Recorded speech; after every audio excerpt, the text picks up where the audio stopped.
कैसे हो दोस्तों। आज हम आए हुए हैं बीकानेर म्यूज़ियम में, जहाँ पे हमारे सारे राजा महाराजाओं के बारे में सारी जानकारी है और उनके अस्त्र शस्त्र, उनकी चित्रकारी, उनके किए गए महान काम और भी बहुत कुछ जानकारी यहाँ पे अंदर सुरक्षित है।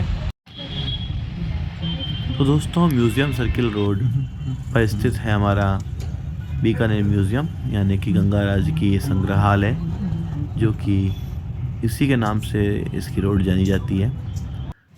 और यहाँ पर इसके नियम लिखे हुए हैं और जो भी लिखित हिस्ट्री है उसके साथ उसके चलचित्र, फ़ोटो, यानी कि ऐतिहासिक रूप में संग्रहित हैं।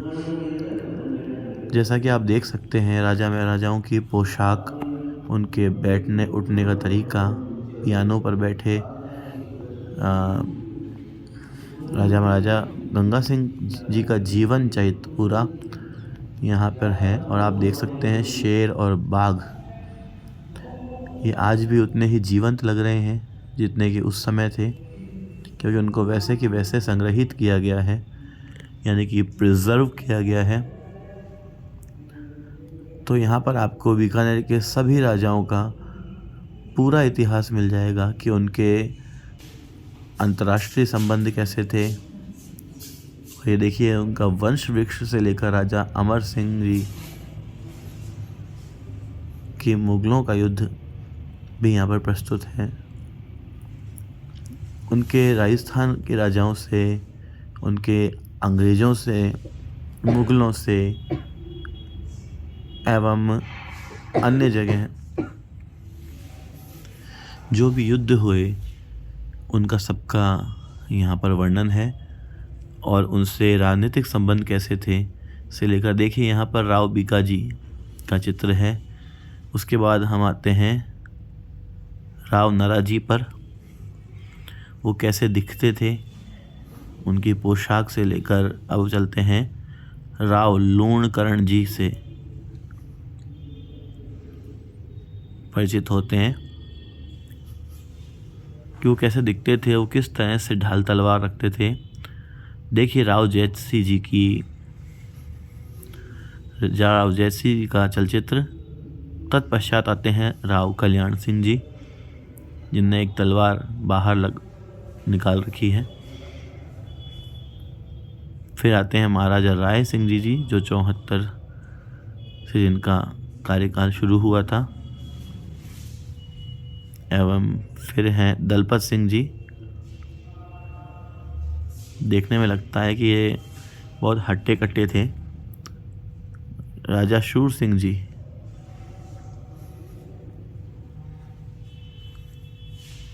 एवं महाराजा करण सिंह जी जो 31 से 69 तक जिनका शासन रहा।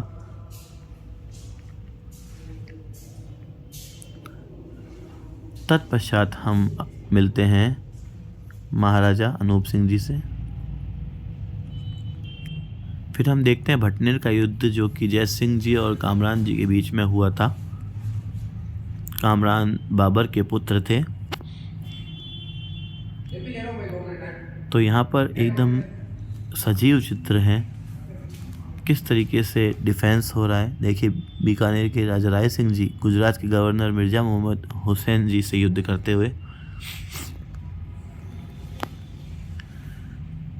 तो यहाँ पर आपको पूरी हिस्ट्री देखने को मिलेगी। उनके फेस के एक्सप्रेशन से लेकर उनकी युद्ध कला, किस तरह से तलवार चलाते थे, और मालकोश राग की विस्तृत तालिका आप देख सकते हैं। मेरे हिसाब से जितना मैं समझ पाया हूँ, यह अलग अलग जो हमारे मास होते हैं उनका वर्णन है और उन पर कविताएं लिखी गई हैं, और उसमें नायक नायिकाओं को किस तरह की अनुभूति होती है, या फिर राजा महाराजाओं को किस तरह की अनुभूति होती है, प्रेमानुभूति, आध्यात्मिक अनुभूति इत्यादि का पूरा वर्णन है। और ऋतुओं के बदलने के साथ साथ अनुभव भी बदल जाते हैं। तो ये दीपक राग की प्रस्तुतियाँ थी। और ये आप देख सकते हैं हाथी, घोड़े और ट्रेडिशनल वस्त्रों के साथ जाती हुई सवारी।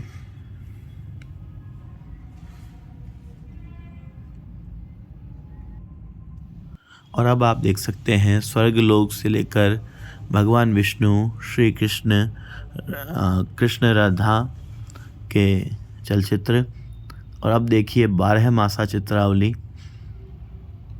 जो 12 मास होती है उसकी अलग अलग चित्रावली, जिसमें हमारा जैसे होता है ना शुक्ल, चैत्र, आषाढ़, उस तरीके से हर एक मास की अलग पेंटिंग है।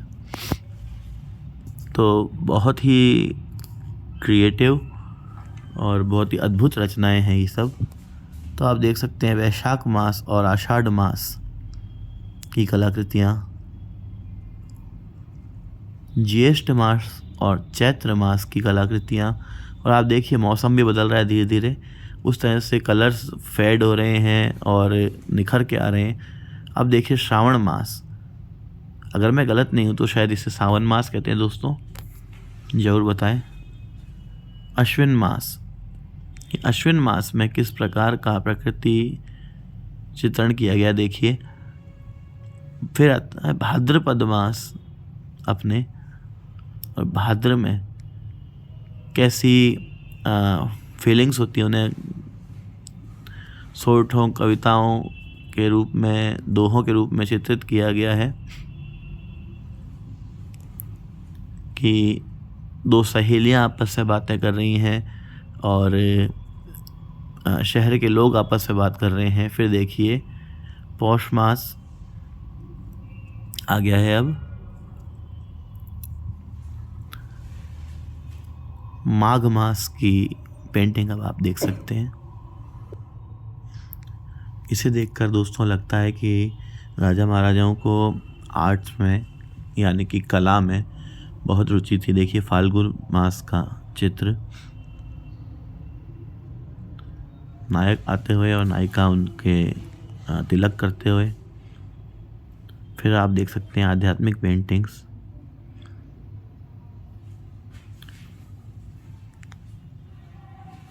तो ये बहुत अच्छी बात है। वहाँ की संस्कृति बहुत फलती फूलती है, जहाँ के लोग कला में रुचि रखते हैं। देखिए जॉर्ज पंचम,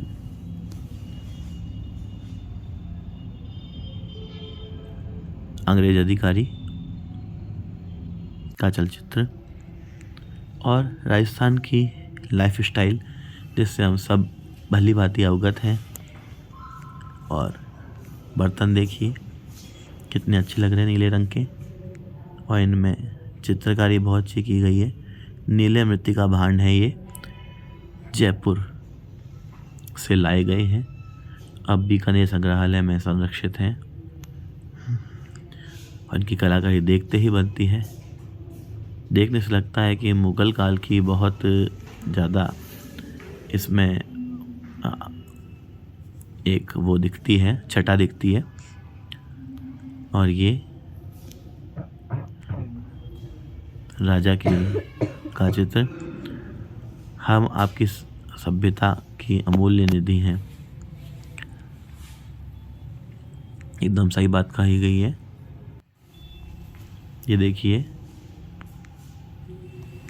बड़े भांड तांबे के, शायद इनमें पानी भरा जाता था या फिर बड़े लेवल पे कोई चीज़ बनाई जाती थी। अब आपके सामने प्रस्तुत है राजा करण सिंह जी।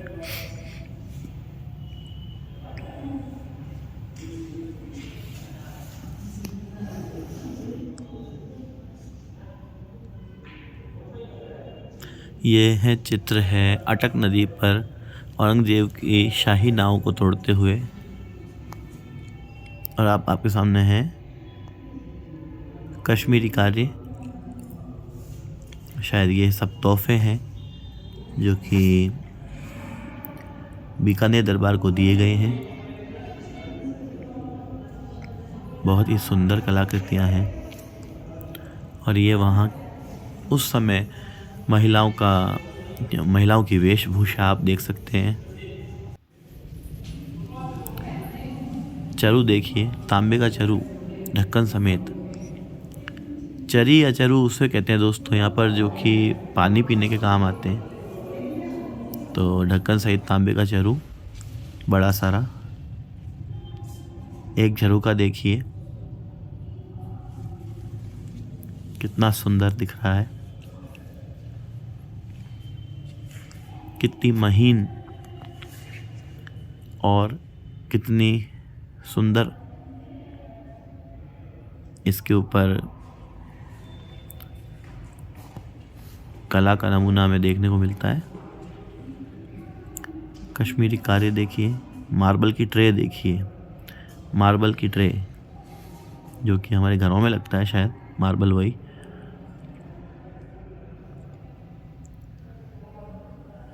और आप ये देख सकते हैं बहुत ही सुंदर प्रतिमा, राज परिवार की पोशाक। और देखिए ये है ब्यूटी बॉक्स, श्रृंगारदान जिन्हें कहते हैं। तो हमारे मेकअप बॉक्स दोस्तों देखिए प्लास्टिक के किस तरह के होते हैं। उस समय में कितने सुंदर मेकअप बॉक्स बनाए जाते थे। और पास में ही आप देखेंगे कांच के बर्तन, बट ये सभी एंटिक हैं और बाहर से मंगवाए गए भी हो सकते हैं, क्योंकि राजा महाराजाओं की शान शौकत अलग ही थी। वो कुछ भी चीज़ नॉर्मल इस्तेमाल नहीं करते थे। और तश्तरियाँ आप देख सकते हैं। साथ में ही जब हम थोड़ा सा पास से देखते हैं तो इनकी डिज़ाइन हमको दिखाई देती है, बहुत ही सुंदर। और ये हैं चीनी मिट्टी के बर्तन, यानी कि Chinese T pot, China clay से बने हुए हैं, पर आज भी संरक्षित हैं। और इनके ऊपर कितनी अच्छी डिज़ाइन की हुई है दोस्तों। देखिए, इसलिए बीकानेर सिर्फ राज्य तक सीमित ना होकर, एक देश तक सीमित ना होकर, एक इंटरनेशनल सिटी है। और यहाँ के लोग पूरे विश्व में विख्यात हैं।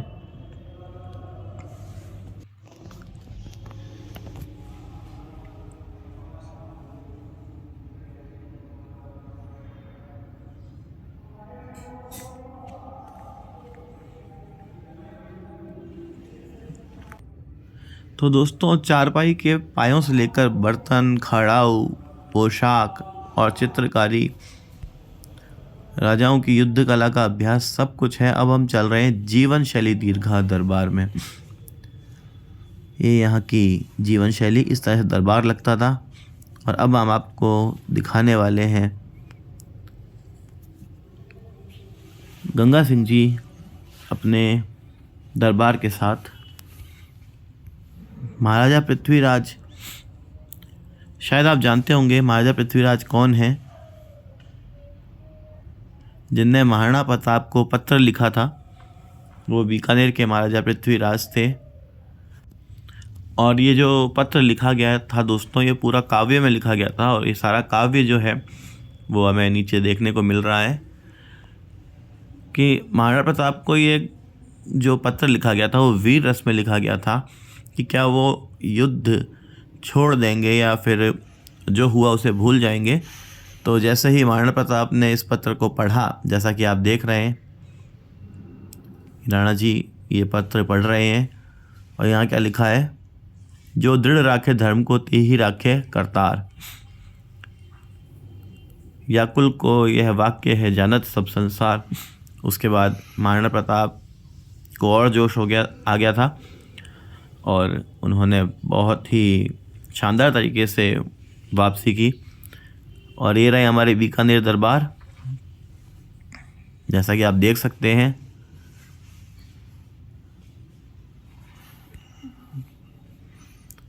दो सैनिक हवा करते हुए और लाठी पकड़े हुए, और आज भी इतने सजीव लग रहे हैं।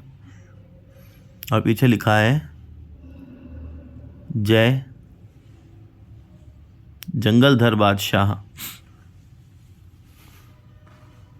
तो बहुत ही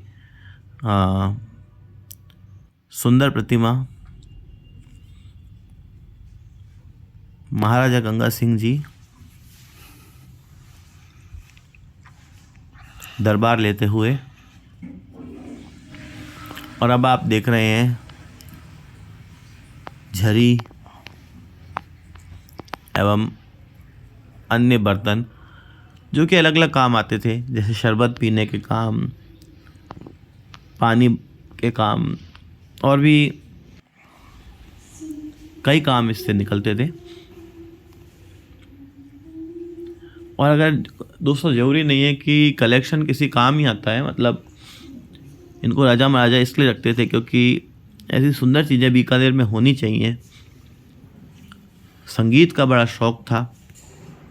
देखिए तबला, सितार,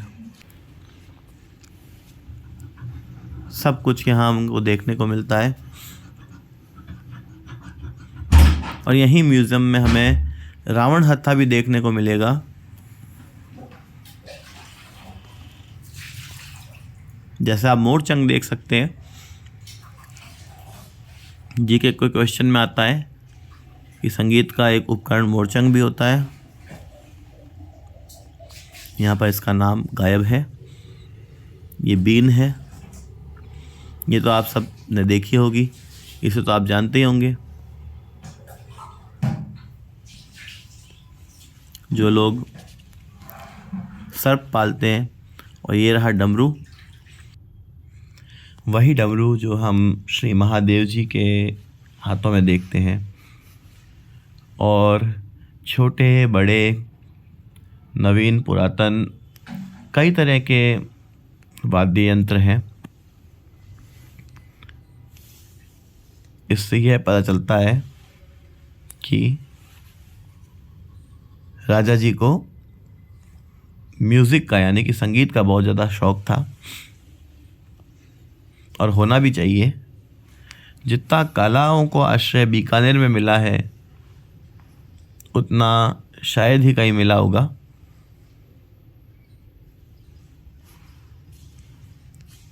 तो आप देख सकते हैं यह करनाई बहुत ही पतली, इसे संगीत कैसे आता होगा मुझे नहीं पता। और हमारे हर त्यौहार के लिए प्रसिद्ध ढोलक, चाहे शादी हो, चाहे न्यू ईयर हो, कुछ भी हो उसमें। और अब आप देख सकते हैं रावण हत्था, ये कुछ सारंगी जैसा लगता है पर ये रावण हत्था है। इसके तार उलझा दिए गए हैं। कई जगह ऐसा भी माना जाता है कि रावण हत्था जो है वो बजाना सही नहीं है, पर। और आप देखिए अलगोजा, इन्हें दोनों को एक साथ बजाया जाता था। नगाड़े यानी कि ड्रम और तानपुरा। कोई भी सूचना राजा महाराजाओं को देनी होती थी, गंगा सिंह जी को भी देनी होती थी, तो नगाड़ा और ढोल पीटते थे, जिससे जनता एक जगह एकत्रित हो जाती थी और उसके बाद उनको वह सूचना दी जाती थी। देखिए घोड़े और ऊंट। और यहीं आपके सामने प्रस्तुत है महाराजा गंगा सिंह जी घोड़े पर सवार। बहुत ही सुंदर प्रतिमा उनकी। और जैसा कि हम लोग जानते हैं दोस्तों कि रेलगाड़ी बीकानेर में महाराजा गंगा सिंह जी ही लाए थे। तो देखिए जो रेल बीकानेर में आई थी उसका अंदर का इंटीरियर किस तरह से दिखता था। बेड से लेकर वॉशरूम और दीर्घा, सब चीज़ की प्रॉपर व्यवस्था थी उसमें। अब हम देख रहे हैं हाथी, और हम लोग देखेंगे अब हिरण का सर। मुझे लगता है इसे शिकार के बाद संरक्षित किया गया होगा। आज भी वैसा कि वैसा लग रहा है। यह वीडियो किसी भी शिकार और किसी भी पशु क्रूरता को बढ़ावा नहीं देता है। अब आप देख रहे हैं पेपर वेट।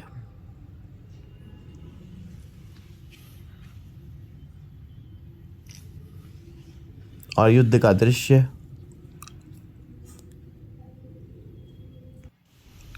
चलिए मेरे फेवरेट सेक्शन की ओर चलते हैं, जिसका नाम है अस्त्र शस्त्र दीर्घा। क्योंकि मैं खुद एक मार्शल आर्टिस्ट हूँ, तो मार्शल आर्ट्स, युद्ध कला कौशल और कवच हथियार मुझे बहुत आकर्षित करते हैं दोस्तों। तो आप देख सकते हैं, ये है बीकानेर की अस्त्र शस्त्र दीर्घा। इस हथियार को हाथों में पहना जाता था, बांध लिया जाता था, जिससे कोई भी प्रतिद्वंदी अगर पास में आ रहा है तो उससे प्रहार किया जा सके। और पूरे कवच से ढके हुए सैनिक और उनके पीछे अलग अलग प्रकार के भाले हैं और वार करने के लिए कुल्हाड़ियाँ, हथियार इत्यादि हैं। तो आप देख सकते हैं ढाल, तलवार, तीर, धनुष और अलग अलग तरह की तलवारें। तलवारें दोस्तों हर युद्ध की जान होती हैं। और बीकानेर के गंगा सिंह जी और महाराजाओं के पास केवल एक तरह की तलवार नहीं थी। आप देख सकते हैं अलग अलग तरीके के तलवारें हैं, गन्स हैं। ये देखिए फायर आर्म्स देखिए अलग अलग तरह के। और इन स्वॉर्ड्स की डिज़ाइन देखिए, इन तलवारों की डिज़ाइन देखिए। और मैं आपको एक ख़ास बात और बताना चाहूँगा। देखिए खड़ग, कृपाण, इस तरीके से अलग अलग मुड़ी हुई तलवारें। और इन्हें आप दादाजी की लाठी मत समझिएगा, ये घातक हैं। ये भी हथियारों के अंदर आती हैं। और नीचे उसका पूरा वर्णन दिया गया है। Inventory of immunity, inventory of armoury, अलग अलग नोक जो भाले के आगे लगाई जाती हैं। और ये हिरण के सींगों जैसे वार करने के हथियार, शस्त्रागार की पूरी अनुक्रमणिका कि इसमें क्या क्या कितना कितना है। और दोस्तों तलवारें देखिए, जैसी हमारी राजस्थान की तलवारें होती हैं, खांडा, रणस्थली और उनकी अन्य किस्में आप देख सकते हैं। और एक ख़ास बात जो इस इन्वेंट्री में है वो मैं आपको बताना चाहूँगा कि इसमें छोटी से छोटी लेकर बड़ी से बड़ी तलवार और बंदूक हैं, जो कि अलग अलग देशों से लाई गई हैं या फिर उन्हें तोहफे दिए गए हैं। उन्हें तोहफे में दिया गया है, गिफ्ट किया गया है। तो देखिए रिवॉल्वर कितनी शाही है। और दोस्तों आपको ये जानकर बहुत खुशी मिलेगी कि बीकानेर में देसी तलवारों के साथ साथ फ्रांस की, जापान की और अलग अलग देशों की तलवारें हैं, जो कि क्रय की गई हैं या फिर उन्हें गिफ्ट में दिया गया है। तो दोनों चीज़ें हैं यहाँ पे। आपको यहाँ पर फ्रांस की तलवार मिल जाएगी, सामुराई तलवार भी मिल जाएगी और बड़ी बड़ी दुनाली की गन्स मिल जाएंगी। ये देखिए युद्ध कला का अभ्यास करते हुए, जैसा कि मैंने आपको कहा था, ये देखिए जर्मनी, फ्रांस, जापान, ब्रिटेन, सब तरह की तलवारें। और बीचों बीच है सामुराई तलवार देखिए दोस्तों, जिसे कि कताना कहा जाता है। तो बीकानेर के पास अपना खुद का स्वॉर्ड का कलेक्शन है। नाइट्स की तलवारें भी आपको देखने को मिलेंगी और कुछ मुड़ी हुई अलग अलग तलवारें। तो ये देखकर दोस्तों मुझे बहुत आश्चर्य हुआ कि हमारा बीकानेर इतना ज़्यादा संपन्न था ढाल तलवार, वो भी राजपूती शैली की, देखने, चलाने सब में परफेक्ट।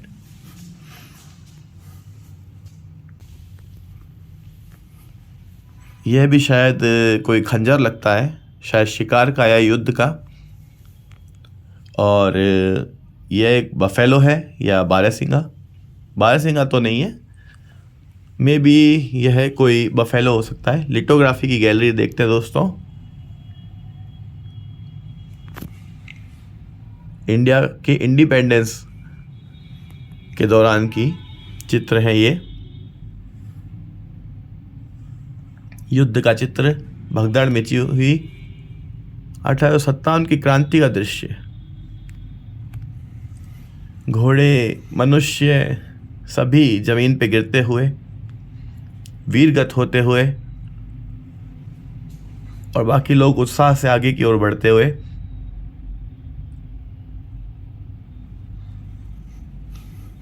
फिरोज शाह जी पर हमला करते हुए ब्रिटिश शासक। क्या दृश्य रहा होगा, वह क्या मंजर रहा होगा। नवंबर 1857 को लखनऊ में युद्ध विजय के उपलक्ष्य में हैवलॉक एवं कैंपबेल की बैठक, जब उनने युद्ध जीत लिया था तब उनकी बैठक हुई थी खुले ग्राउंड्स में। उसका यह सजीव चित्र।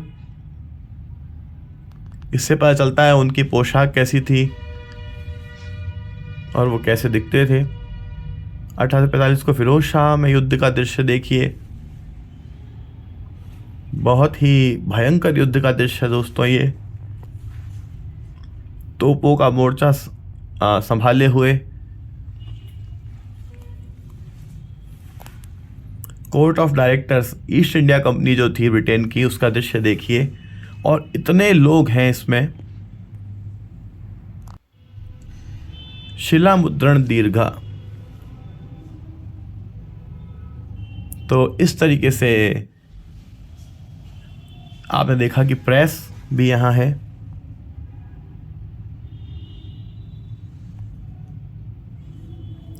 एवं युद्ध से संबंधित अन्य चित्र भी आप यहाँ देख सकते हैं।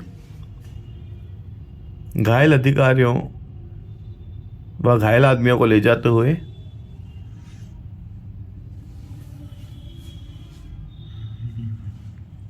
युद्ध में घायलों की देखभाल करना, सार संभाल करना दोस्तों बहुत ही मुश्किल काम है।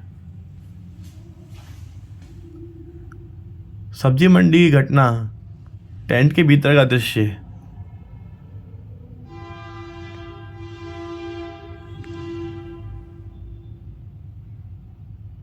शायद पुलिस ने इनको पकड़ लिया है। 2 जनवरी 1849 को मुल्तान का दृश्य।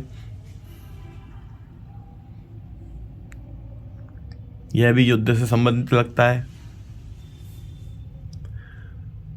युद्ध मैदान में कार्य करते हुए सैनिक एवं घायलों को ढूंढते हुए उनके अन्य सहयोगी साथी।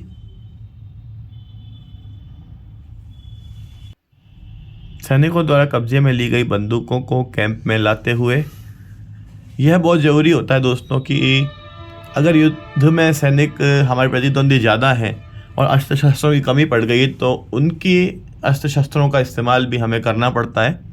ये देखिए दोस्तों, ग्रीन बैटरी तथा नेवल गन्स की स्थिति बनाते हुए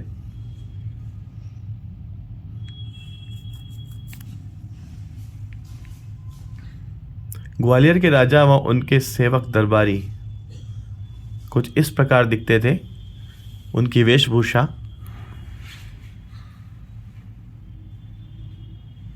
हर जगह की दोस्तों अपनी अलग ड्रेस है, अलग संस्कृति है। इसलिए हमारे तो राजस्थान में, बीकानेर में भी ये बात कही जाती है कि 4 कोस पे बदले पानी और वाणी, कि यहाँ पे भाषा और पानी 4 कोस पे बदल जाता है।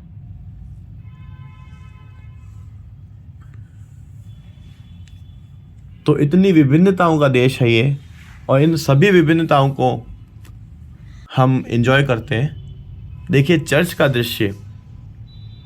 उस समय की चर्च कितनी सुंदर हुआ करती थी, आज भी होती है। दुर्गशान से प्रथम बंगाली सेना कदम ताल करते हुए, यानी कि मार्च करते हुए, परेड करते हुए एवं इसी तरह के अन्य चित्र, जैसे देखिए घेराबंदी, ट्रेन की घेराबंदी की थी एडवांस सीन। इसे देखिए तो किस तरीके से ट्रेन को घेरा गया था, हाथियों, घोड़ों, सैनिकों, सिपाहियों, तोपों की मदद से। तो we are seeing a perfect war planning. हम एक परफेक्ट युद्ध की योजना को देख रहे हैं।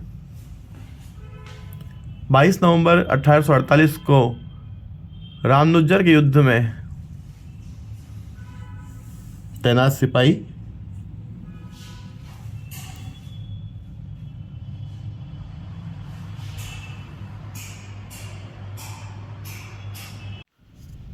और हम अब देख रहे हैं तोप को। तो ये बीकानेर की तोप है दोस्तों। बड़े हमले तोप द्वारा किए जाते थे, एक ही बार में दुश्मन ध्वस्त हो जाता था। उसकी बनावट कैसी थी, और ये लिखा है कि इसमें गोला कितने इंच का होता था और वो कब बना था इत्यादि। इसका प्रहार विध्वंसक होता था और इसकी आवाज़ भी बहुत भयानक होती थी। पर युद्ध में यह एक अपना महत्वपूर्ण स्थान रखती थी। तो देखिए दोस्तों, आज भी वैसी की वैसी संरक्षित और सुंदर बनी हुई। तो सच में आज बीकानेर म्यूज़ियम आने से यहाँ आने का तात्पर्य सिद्ध हो गया, यहाँ आने का मज़ा आ गया, बहुत ही अच्छा लगा। और ये देखिए इसकी पूरी हिस्ट्री लिखी गई है। बीकानेर स्टेट की सर्विस के लिए इंडियन आर्मी द्वारा दी गई तोप है ये। बहुत ही भारी, बहुत ही खतरनाक, बहुत ही यूज़फुल। दोस्तों, वीडियो पसंद आया हो तो इसे लाइक करें, शेयर करें, चैनल को सब्सक्राइब करें, hit the notification bell icon for more updates and more videos, more cool videos.